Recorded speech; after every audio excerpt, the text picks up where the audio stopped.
Today's episode is brought to you by WHOLE SHEBANG. Welcome to a brand new Like,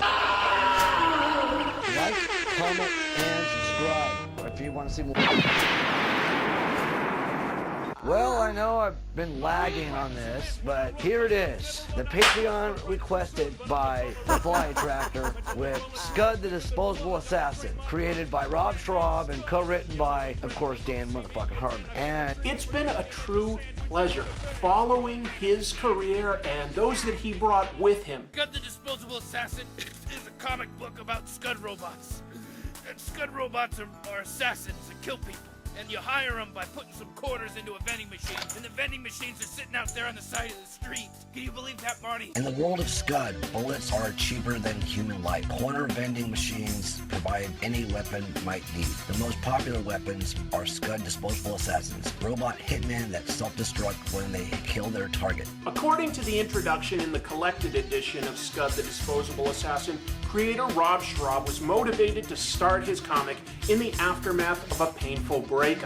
And that's apt because the book is all about broken people and misfits looking to find their place in the world. This volume follows Scud 1373, assigned to take out a hideous female man-eater named Jeff. While fighting the indestructible Jeff, Scud discovers his infamous warning panel in a bathroom mirror, realizing that to kill Jeff is to kill himself. Scud blows off her arms and legs and hospitalizes her. Her life support bills will have to be paid, and Scud will have to find more work to stay alive. Hello. Yes, I need an ambulance. It's an emergency.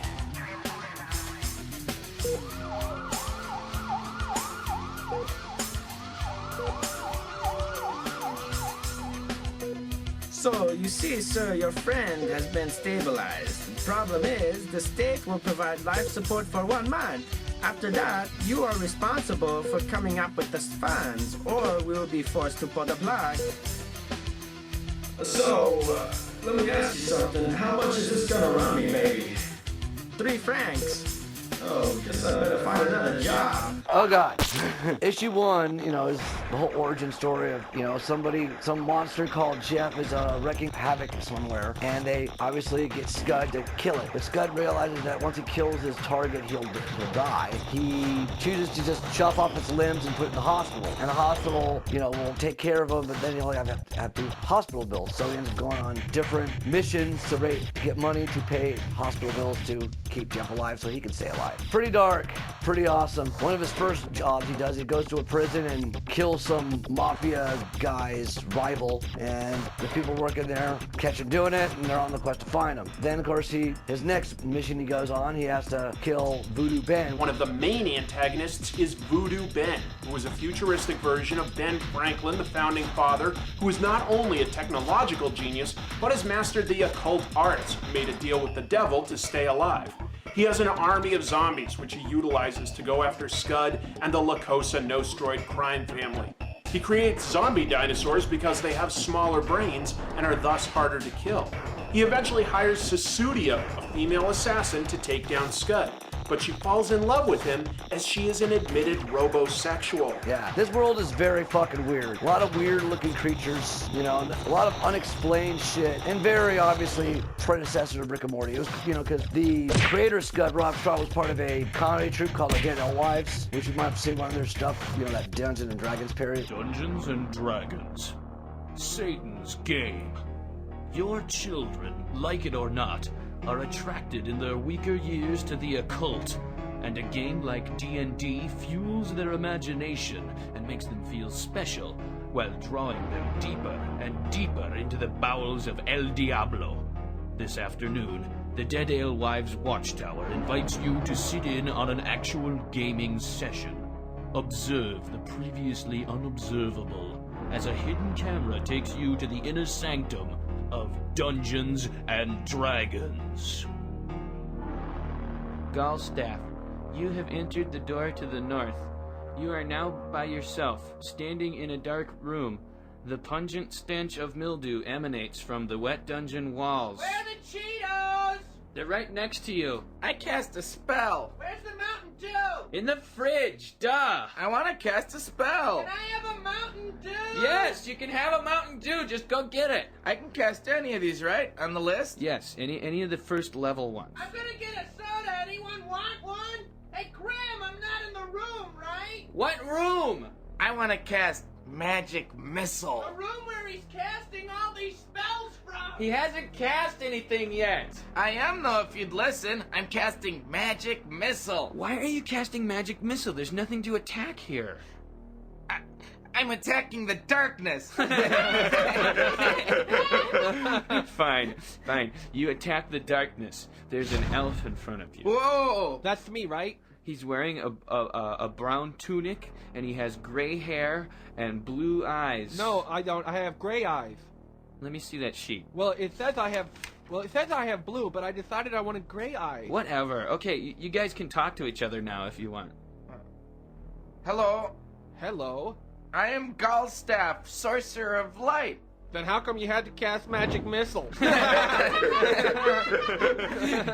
You guys are being attacked. Do I see that happening? No, you're outside by the tavern. Cool, I get drunk. There are 7 ogres surrounding you. How could they surround us? I had Mordenkainen's magical watchdog cast. No, you didn't. I'm getting drunk. Are there any girls there? I totally did. You asked me if I wanted any equipment before this adventure, and I said no. But I need material components for all my spells, so I cast Mordenkainen's faithful watchdog. But you never actually cast it. Roll the dice to see if I'm getting drunk. Yeah, you are. Are there any girls there? Yeah. I did, though. I completely said when you asked me. No, you didn't. You didn't actually say that you were casting the spell, so now there's ogres, okay? Ogres? Man, I got an ogre slaying knife. It's got a +9 against ogres. You're not there. You're getting drunk. Okay, but if there's any girls there, I want to do them. There you have it. A frightening look into America's most frightening pastime. Remember that it's not your children's fault that they're being drawn into a satanic world of nightmare.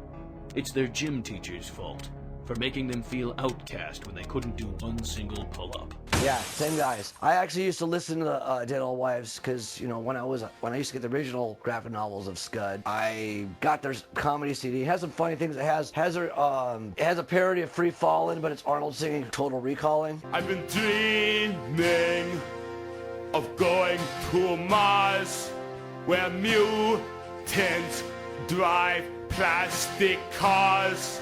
So I go there, you know the rest. The best part was the girl with 3 breasts. Shut up and get to the point! So after he defeats Voodoo Ben, he loses his arm, right? So he has to get a loaner arm, and it's some human arm. He has to go to some town called Bobsled and kill some drug dealers. And they're the weirdest group of people ever. I mean, they got like the head of Jane Mansfield, a giraffe guy with a laser for a head, a guy who has a full dog for a head, which, you know, was obviously inspired by Earthworm Jim, which, if you didn't know, Doug was actually really good friends with Rob Schraub and the whole Dead Always crew. In fact, they actually had a spin-off comic in Spider-Man Press with Gear, which later on became Cat Scratch. Gordon and Waffle and Mr. Blick. When the old lady died, she left them rich. A mansion, cars, ice a kick.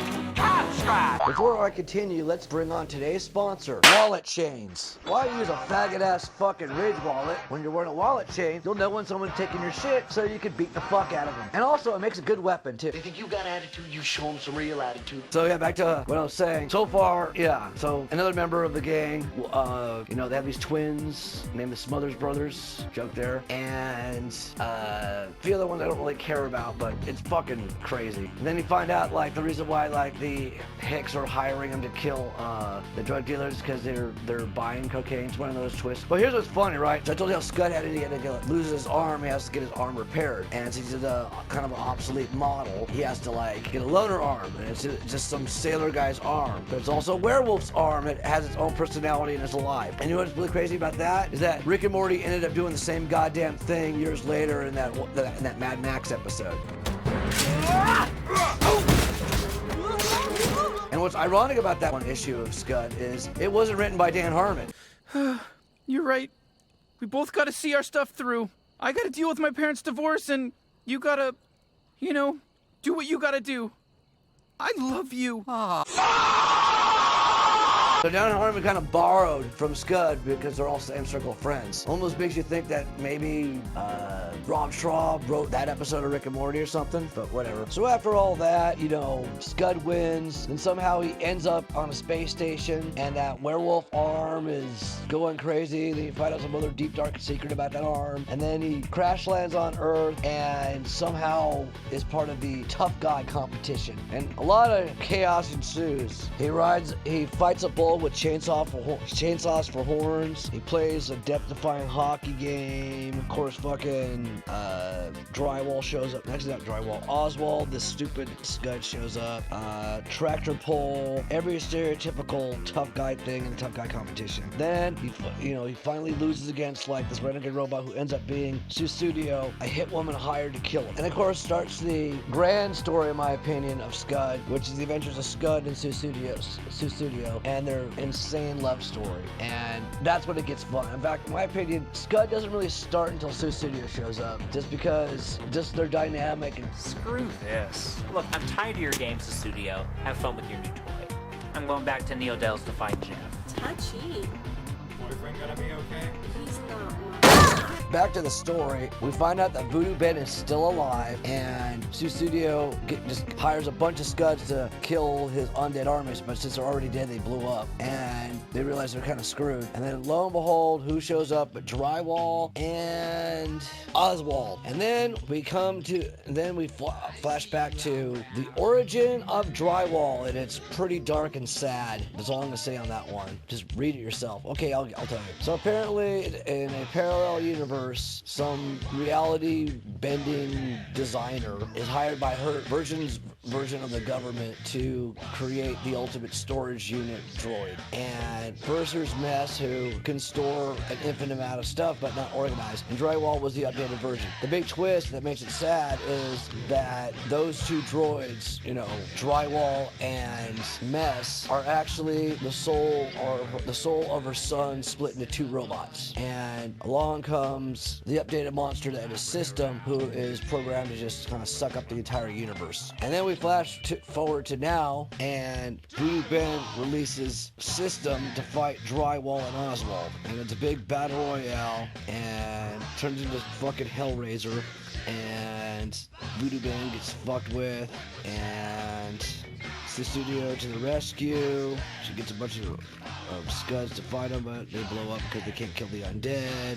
More surreal Hellraiser references, which again, another thing that Rick and Morty kind of borrowed from, showing how pain is pleasure is pretty lame and confusing. Then an upgraded version of Jeff shows up, and then we get to the next issue. Then Scud gets a robot horse, more fights with the undead and hell and demons, which is pretty surreal and awesome, and how that got out of there. A lot of callbacks to fucking everything from Big Trouble Little China to Evil Dead and Army of Darkness and all that shit. And then Scud asks Susudio out, and then they end up in a fantasy world. He fights a dragon and all these other tropes, which again, another thing I've seen in Rick and Morty. They borrowed a lot in that Rick and Morty there too. Then after that, they meet up with Lacoste Nostroid. After that fiasco with Lacoste Nostroid, Scud and Susudio jump on the horse and travel to 1989 and go basically in a slasher movie with frat boys and a bunch of all that other crap. Funny twist ending with the ghost lifeguard saving them from the slasher. But then it gets to a short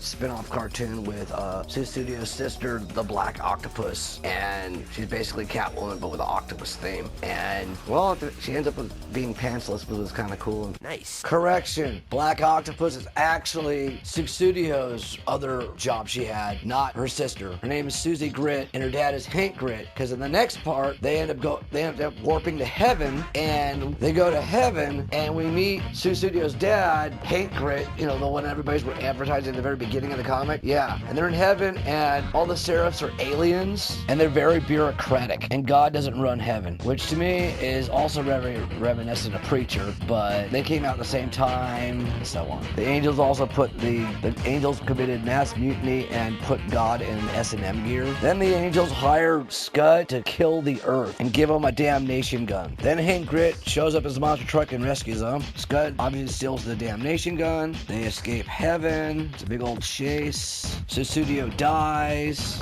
and then he has to go to hell to rescue her, basically. Then he goes back to Earth where he started and runs into the guy who originally bought him in the vending machine. It's been 10 years and they've had 200 wars. Apparently Mr. Spider God's still alive though, but he's on life support because the great 200 wars was between Voodoo Ben and Mr. Spider God. And then it's Super Drywall to the rescue, and then Drywall can actually speak too, which is crazy. And they're in the flying car. We also find out that System took over Hell thanks to Voodoo Ben, but Voodoo Ben has limited access to Hell. We also learned that the first thing Oswald said when he was able to speak English was Oswald no when Oswald got killed. Then it's basically the final battle where Drywall and Scud have to fight Voodoo Ben and System. And then you find out that, like, you know, some inner fighting happens, and then more chaos, final battle, epicness. I mean, can't really use more words of this because it just becomes badass. And yes, we will spoil the ending, but I'm not going to go into total details just because, well, too much to fucking list. I mean, just look at all the visuals here. Then Scud finally kills Jeff, you know, his primary target that would have killed him, because he has nothing to live for since Drywall gets sucked in through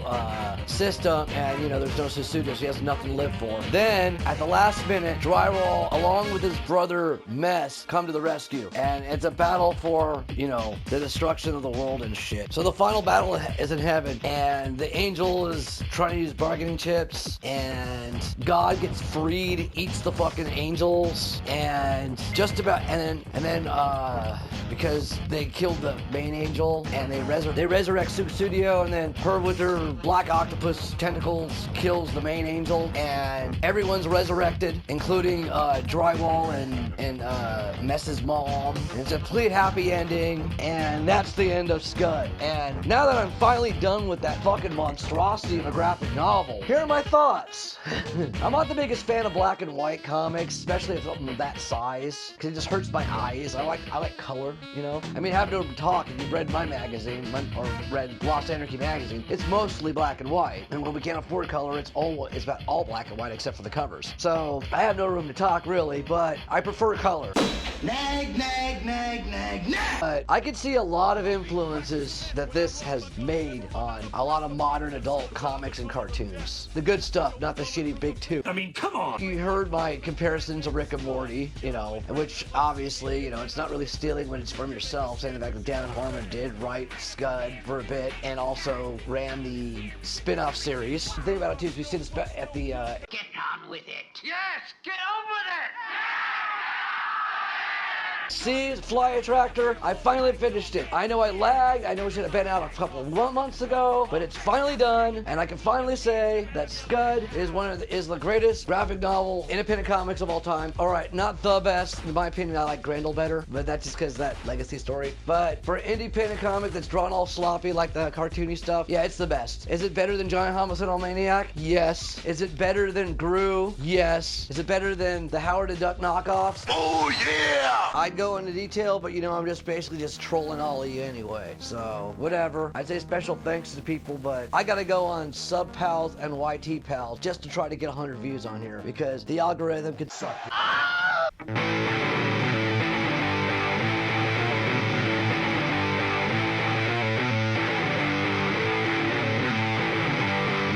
Well, I almost have the full collection of Star Wars Legacy, you know, from Dark Horse Comics, you know, when Star Wars comics were good. And my favorite character, Cade Skywalker. I even got the heart, you know, I just need 2 more to add to my collection, and I'll have the whole set to do my review on. I'll do it by individual, you know, trade book. I also got the Predator Omnibus by Dark Horse Comics, because fuck Disney, fuck Marvel. That lore's badass. They actually gave the lore to Predator, you know, in Dark Horse Comics. I also got Axe Cop and a bunch of other things, so stay tuned on that shit. Plus the fucking message is bomb.com. Chaos is a ladder. Shout out to our patrons, in order of importance, the Shadow Vessel, the Fly Attractor, Janitor Jake, Count Moribond, Gary Mossberg, and of course Ryan Zacher. If you have any opinions on what I'm saying, like and comment. Just say some shit in the comments. I need more hate mail anyway, because apparently the only way I actually get views is when I piss people off, because this algorithm is